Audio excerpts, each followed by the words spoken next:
Bead making is an arrangement of beads used for ornamentation. Bead making is intended to equip the learner with skills and attitude for personal use and income generation. Beads can be used to produce items such as necklaces, bracelets, earrings, mats, flower vases, pen or pencil holders, and rings. Our lesson today is about bead making. And I want us to first of all look at the items that are made from beads. Here with me, I have a table mat. So I want you to look at it, feel it. I also have a fruit tray. So you can look at it, feel it. There is also a flower vase and a serviette holder.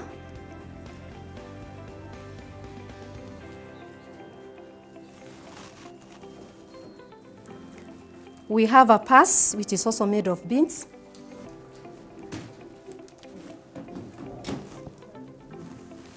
There's a pen holder here where you can put your pens. It can also be used in the house to put toothbrushes and toothpaste. I also have a basket here. So have a look at it, touch it, feel it.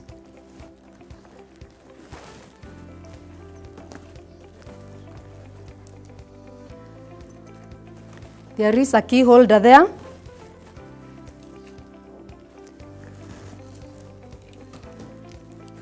A necklace.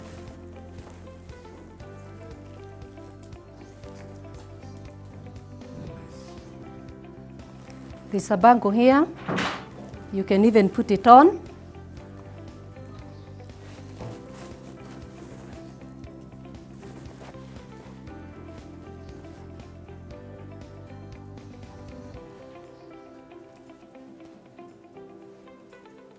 Having looked at the items which are made from beads, I now want us to move to the next step. The intervener guides the learner to identify materials and equipment using touch and residual sight. The materials and tools may include fishing lines, beads of different types, sizes, shapes, textures, and color, a pair of scissors, and pliers. I'll take you through the precautions that we are supposed to take so that we make sure that we are safe as we use these materials and the tools. And I'll begin with the tools. With me here, I have a pair of scissors and a trimmer. So when you are making a necklace, you can either cut using a pair of scissors or a trimmer. So I'll give you the tools so that you can feel them. But before that, I want you to note that these tools are sharp, they can cut you, so you need to be very careful. As you use them, make sure that you do not take them too far to the person who is sitting next to you, because you can cut him or her. So be careful as you manipulate them. They are sharp.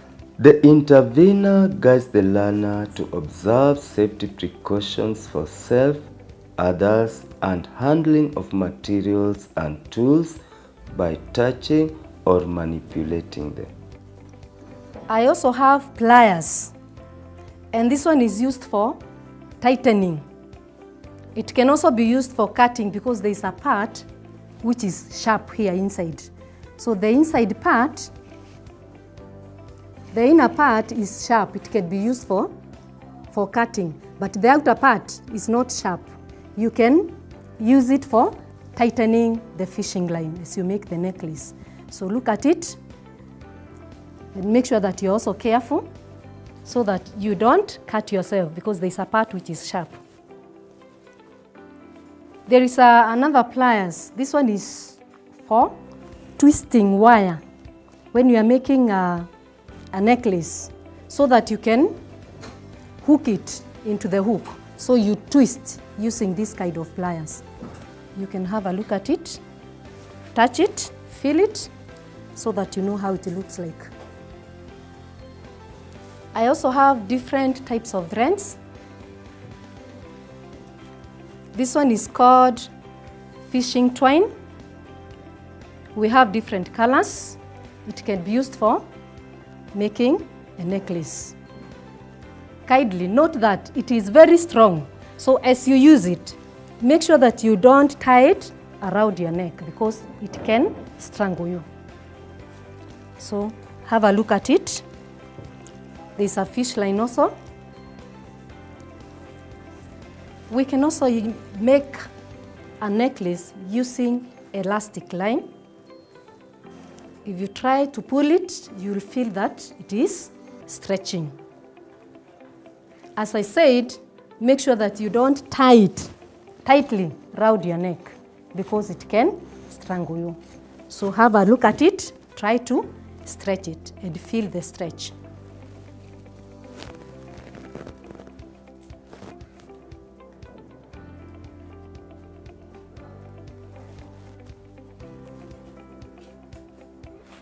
I would like us to move ahead the next step so that we look at the materials that are used for making a necklace. You realize that beads are of different colors, sizes, and texture. So I'll give you that opportunity to touch them and feel them. But before I do that, I need to take you through the precautions. The intervener guides the learner to avoid putting beads into the mouth, nose, or ears. The learner is also guided not to pull or try to cut the fishing line with bare hands. So you are supposed to make sure that you don't put them in your mouth, neither should you try to put them into your ears. Another precaution is that as you work with these materials, make sure that you don't run around. We should also avoid wastage.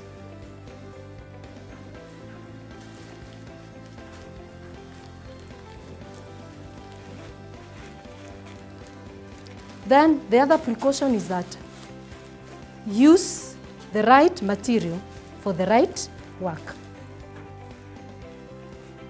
So if you are making a necklace, use the right beads for the necklace.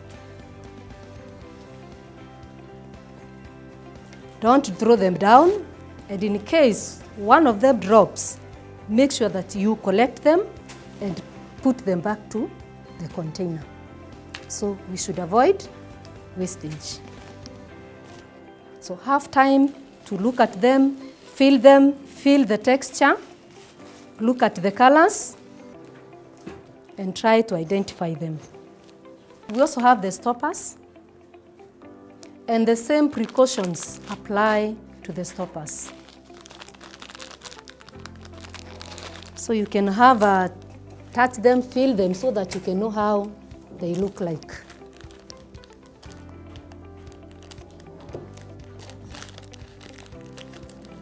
And ensure that you don't put them into your mouth, neither should you put them into your ears.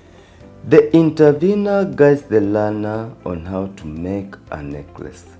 The learner is guided to measure the required length of the fishing line and then cut the required length of the fishing line. Before we start making a necklace, I want to take you through on how to use a fishing line. A fishing line is long, so you are supposed to cut a piece of it so that you don't waste. Then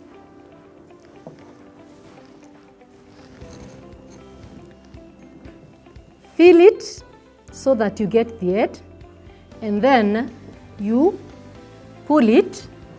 This is the head. Pull it so that you feel the part of thread which is coming towards you. Then after that, you pull it out. So as you continue to do that, make sure that the arrangement remains intact so that they do not intertwine.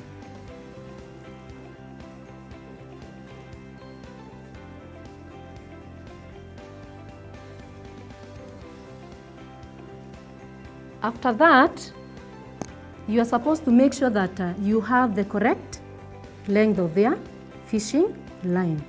How do we get the correct length of the fishing line? It will depend on the size that you want to make. You can make a long one or a short one. So you use your neck to measure the correct length. So if you want this length, then hold this part, then take your scissors or your trimmer and cut the correct size of the fishing line. So I want us to do that together.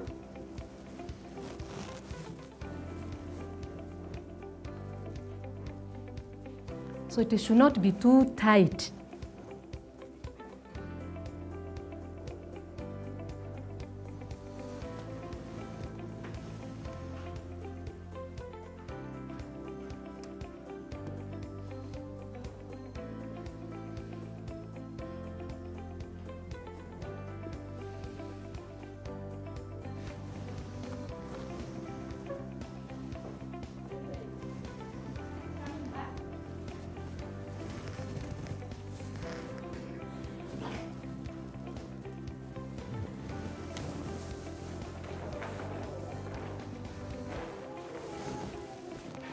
Okay, that's very good.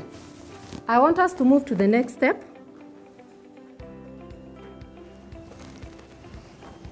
We have the stopper here. So I will take you through. Here are the stoppers. You can have each one of you one so that we move together. The intervener guides the learner to fix the stopper at the fishing line before threading in the beads. So the first step is to open that stopper.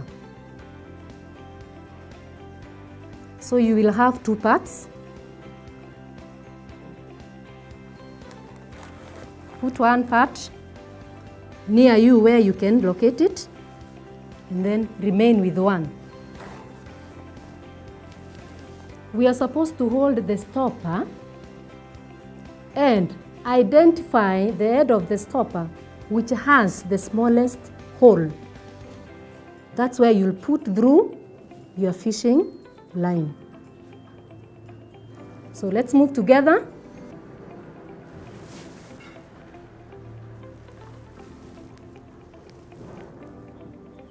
Push until you hold the other end of the fishing line. Then after that, make a knot. Tie a knot. Tie a knot.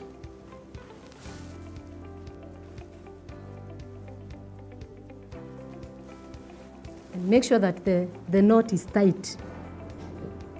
Make sure that the knot is tight.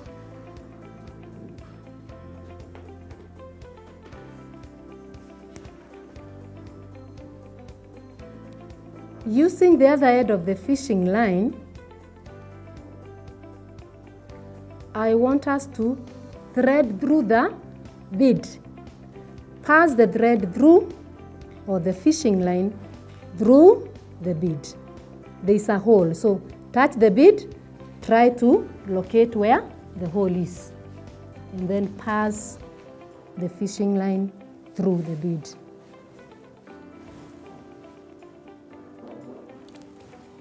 So we shall continue doing that until you reach the other end. The learner is then guided to thread in the beads to fill the fishing line. As you do that, you can make different patterns. You can have different sizes of the beads in between, depending on the pattern that you want to make. So as you thread through the fishing line, through the beads, make sure that the other end has some length left for making the last knot. So don't use all of it. Having done that, I want us to look at the other part of the stopper. The intervener guides the learner to put a stopper at the end of the necklace and then tighten the fishing line. The learner is then guided to put a hook on both ends of the fishing line. using the smaller hole, the smaller opening, because it has two openings, the smaller opening, put through your fishing line into the stopper.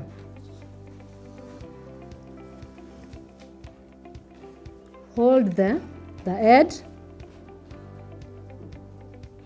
and then we make our final knot. So to ensure that our necklace is tight, we can use the pliers for tightening.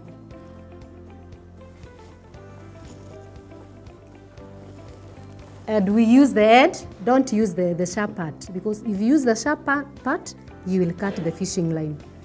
So you press down the knot, okay? Using the head, not the center part. So press down the knot.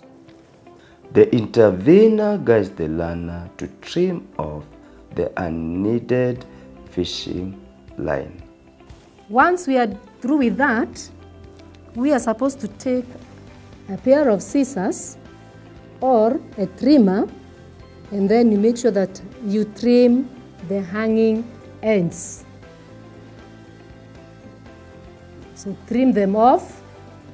The learner can be guided to make necklaces of different patterns by using beads of different types, color, and texture.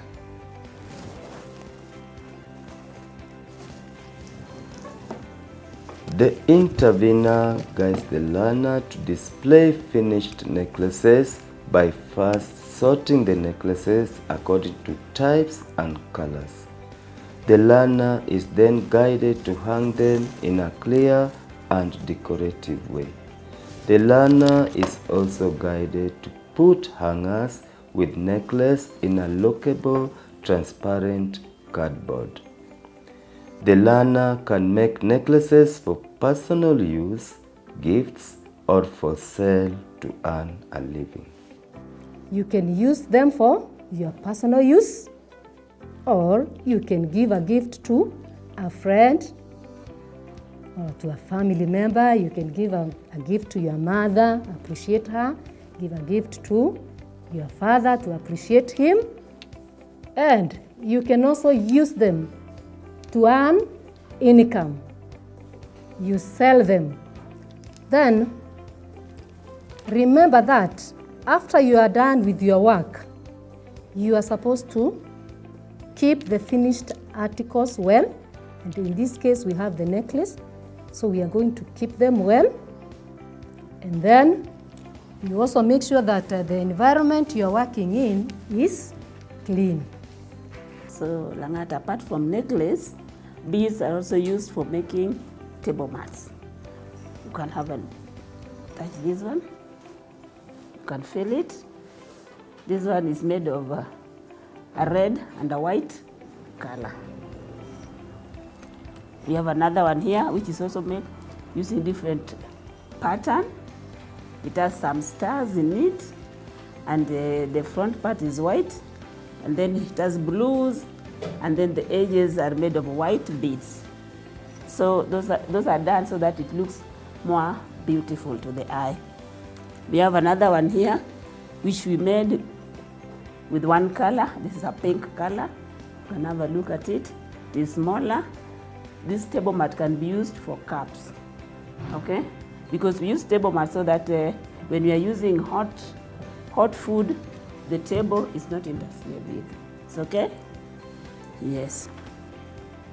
Have a touch at the thread. So we are going to use. So if you look at the thread, we have the tip. And you see this one, then you push it out. You pull it out like this. Okay. Now, because for you to know the right size is not very easy, you can straighten this one to see the size of the bead you are going to use, the string you are going to use. Do this one from there. Make a full length of your hand. Full length of your hand. Full length. Have you reached the tip? Not yet. Straighten the other side. Okay, then come back, bring it back. Then you cut from here. Okay, cut it from there, from here. Cut. Good.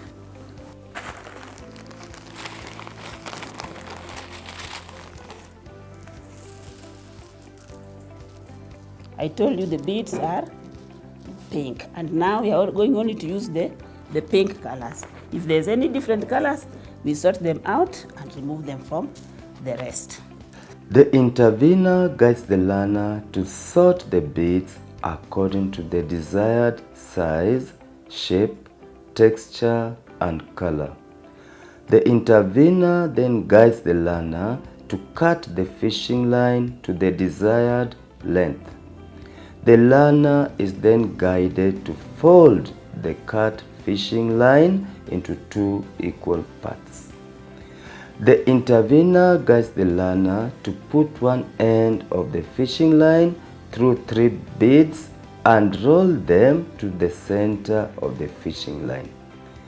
The learner is also guided to put the both ends of the fishing line through a 4th bead to interlock, and then take either end of the fishing line through 2 beads separately.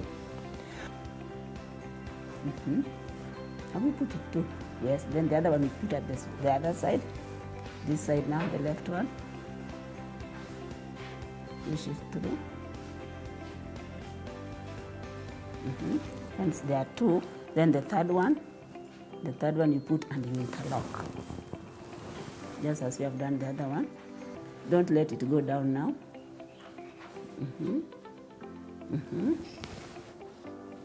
Okay, interlock. The learner is then guided to interlock with a 3rd bead using both ends of the fishing line and repeat until the desired length is reached. Down, down, down, down, down, down.